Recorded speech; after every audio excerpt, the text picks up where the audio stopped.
First of all, a wireless sensor network is a new technological vision of having thousands and thousands of sensors distributed in the environment. It may be in the atmosphere, it may be in a forest, or it may be in transportation. So the idea is to have like thousands of sensors that are doing some kind of monitoring of the environment for us, of the physical environment for us, based on which we can take appropriate decisions. So what have made this a vision a possibility is the miniaturization of devices and a improvement in communication, in radio communication especially. So we are having nowadays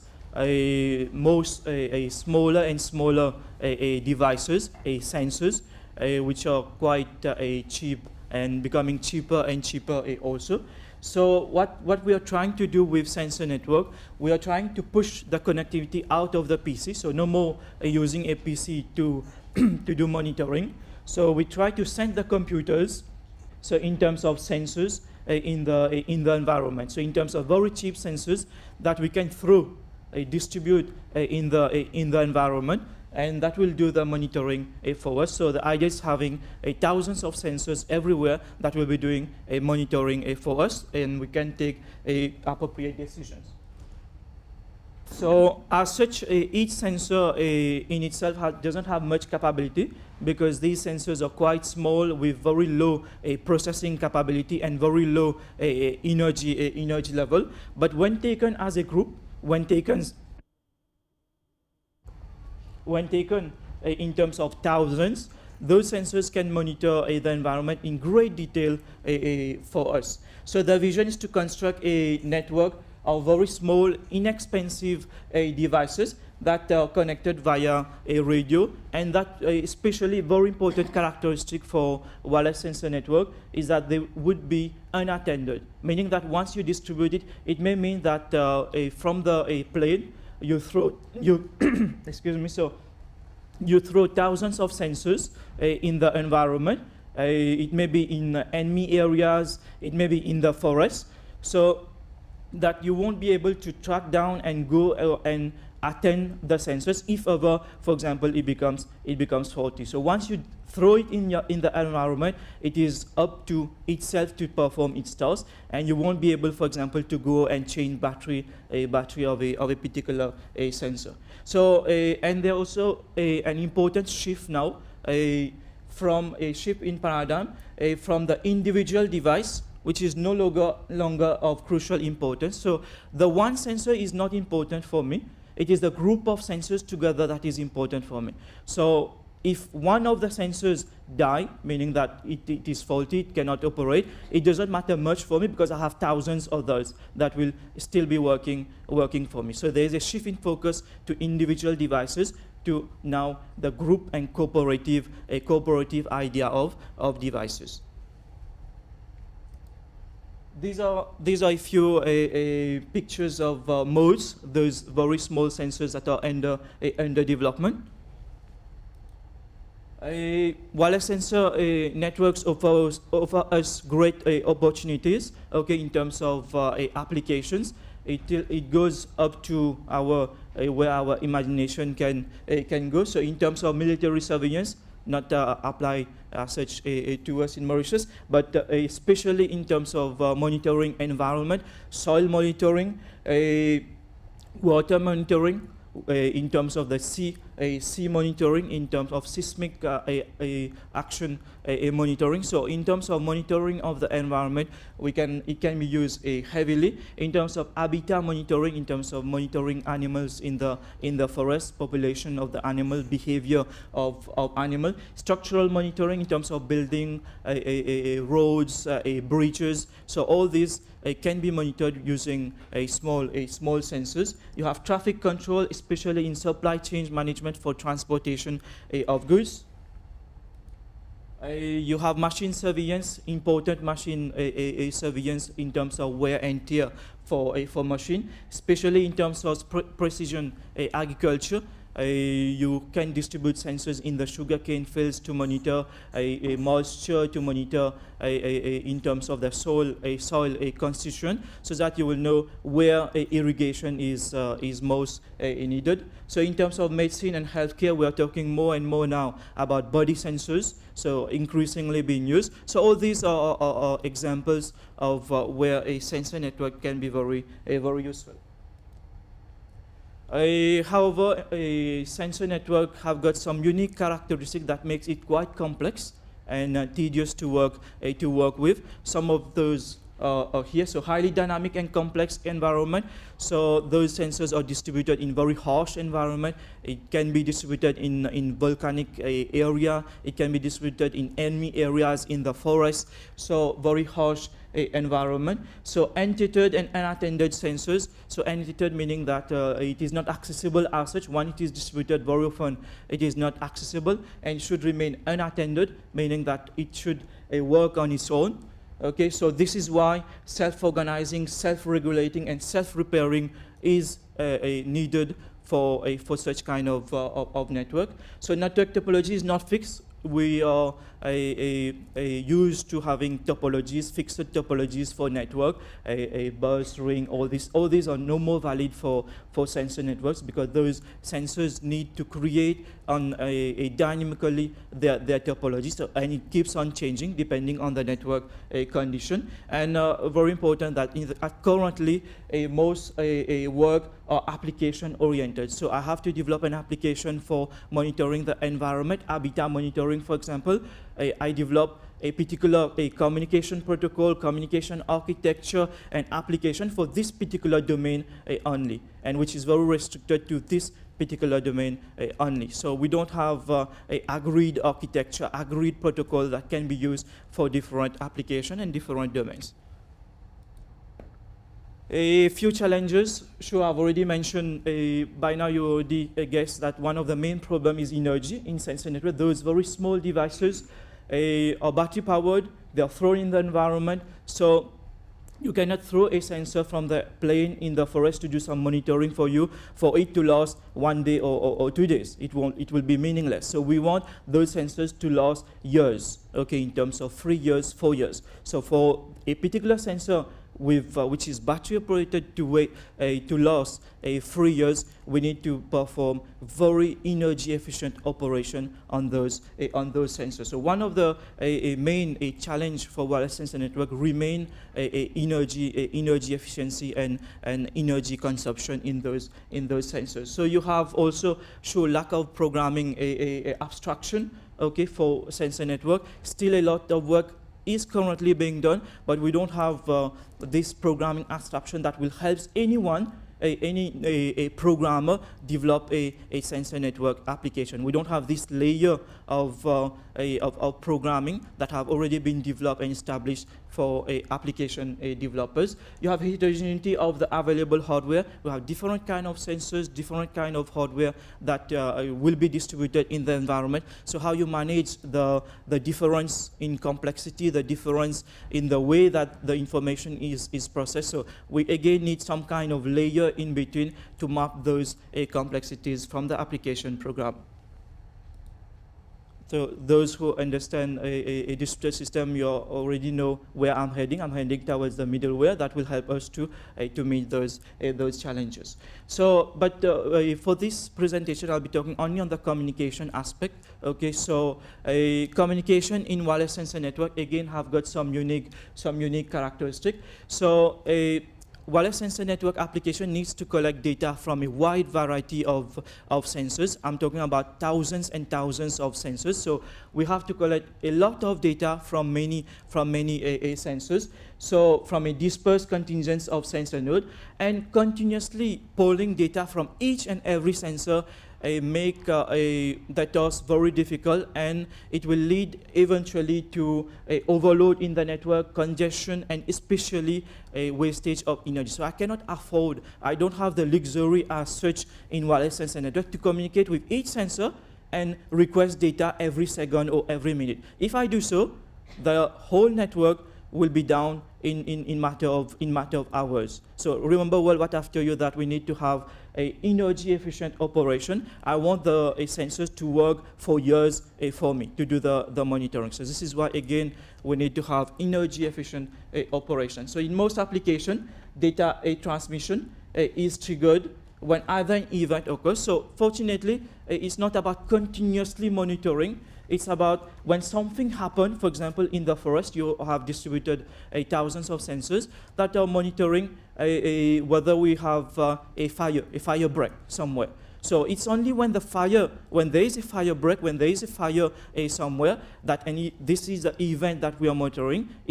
If when it happened, then we should be informed about this particular activity. So it's based on mainly on the event. And you will see this idea will replicate in different scenarios. Only when something is happening, something outstanding, something different is happening, then I should be informed. So it's mainly event-based scenario.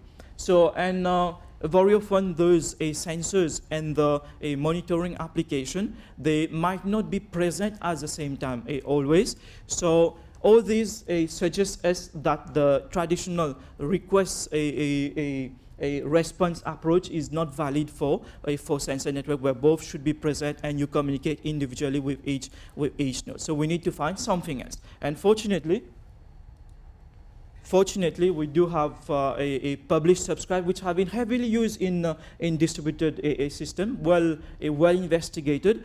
But how it applies to wireless sensor network, this is now a different work are being done on its application to sensor network. So mainly what happened in publish subscribe paradigm, you have a number of subscribers, those that want the data, and you have a number of publishers, those that distribute, that emit the data. So we've established some kind of publish subscribe service in between that allows subscribers to request a particular data, okay, from the publisher. Okay, so this is mainly the.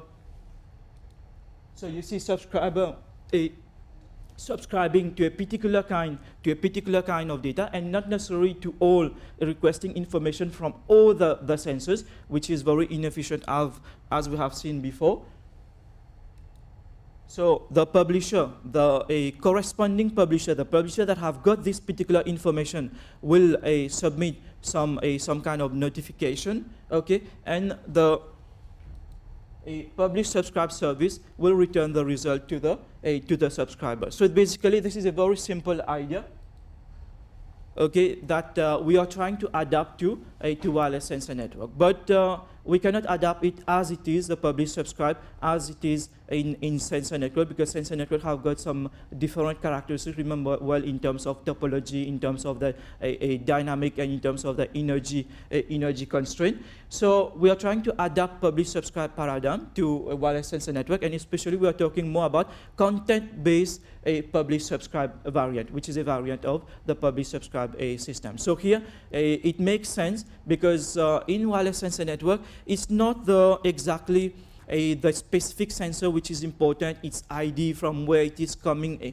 not exactly this, but it's more the content, the data that the sensors are providing to you. So we are more talking about content-based publish subscribe, and I'm more concerned with the data that those sensors should be returning. And very often I'll have some interest in a particular kind of data, in a particular kind of content. So it makes more sense to work in terms of content-based for wireless sensor network. So what happens? Publisher generates post notification messages to the system. So when a notification matches a particular constraint of a registered subscription, the subscriber posts a particular subscription. When there is a match between the publisher and the subscriber notification, the subscriber is notified.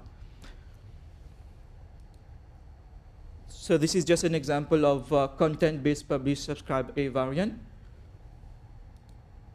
And in our approach, in our communication model, we are using the content-based publish subscribe variant itself, but to modify one to make it more optimal for wireless sensor network. Again, we have the traditional publish subscribe, where a node announces a set of attributes that describe a monitor data, and the user application subscribe to a subset of this a particular data, and subscribe message is broadcasted to all the sensors, and the respective sensors that have got this data will reply back.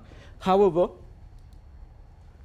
I'm proposing some fundamental addition to the publish subscribe paradigm. This is a basics. On the left-hand side, you have the basic publish subscribe model, which have got a subscribe, unsubscribe, notify, and publish. I'm proposing to add in this a publish subscribe some kind of a metadata. Okay, some kind of metadata that will be incorporated in the subscription. Okay, and the metadata, what it is about telling. It's not only giving some kind of constraint. So very often when a subscriber subscribe to a particular event, they specify some kind of constraint. Okay, this is there in the traditional publish subscribe also. But in Sensor Network, we have seen that working with only the constraint is not enough. If you work only, for example, I say, okay, give me all temperatures above 30, above some 30 degrees Celsius. So I'll be having thousands and thousands of Celsius that can be returning some result with temperature greater than 30. So we are trying to find a way like to minimize those data that will be returning by sending some kind of control information, which was not possible, which have not been done so far. So I'm trying to send together with the subscription. Okay, I'm trying to send some kind of control information that will make the subscribers more intelligent, that will tell the subscribers in a better way of what instead the publishers in a better way of what the subscriber need and how it needed. So I'm trying to encapsulate together with the subscription, okay, some metadata that will make the process of communication more efficient. Okay. So you would see in the extended publish subscribe API, we do have again subscribe, unsubscribe, notify, all this, but with additional parameters, M standing for the metadata, and I have some additional service of listener and matching. This is just an example of how it works. This is a basic publish subscribe where together with the subscription we have some constraint, okay, and if ever it meets the constraint, it is returning the result. And very quickly.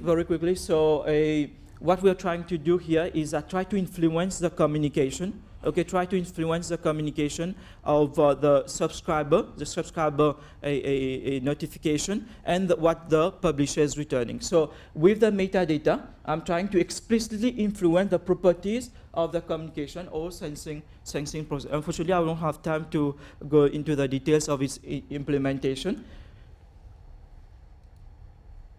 So just an example here, you see sampling rate 10. This is not a constraint imposed. It's not. I'm not searching for an attribute sample rate with value 10. It's just a metadata attached to the subscription to tell some control information to better return a result. This is the service in terms of listener and matching. I just want to show you another important aspect of the communication model. Yeah, which is the idea of decoupling the communication. In all publish subscribe a system that we have surveyed, we see that it proposed the mechanism for communication, like a routing for forwarding, a forwarding mechanism is already incorporated in the system. What I'm trying to do, I'm trying to separate the a subscription and publisher mechanism, the publish subscribe service, from the communication. The communication, I'm putting it as a separate component that will allow me to choose the different kind of addressing and different kind of routing options. So I will allow the designer, the application designer, okay, this is a publish subscribe service. it works like this, but you can choose the kind of communication that will be applied to the publish subscribe. So I'm decoupling this communication aspect. So in all content base, you see that tightly integrate filtering, routing, all this. In our model, departs from this tradition and decouples the communication mechanism from the publish subscribe core. And the core broker component has a clean interface to our external component. So it is the broker that will choose the particular protocol. And also this is giving us a tremendous advantage in terms of the flexibility of the system, and that is required in wireless sensor network in terms of energy efficiency. And the good point in this communication model is the flexibility. It's not designed for one application, for environment monitoring, or only for precision agriculture, or only for a structural monitoring. It can be applied in different scenarios, and it can and there the application designer can choose its own communication protocol.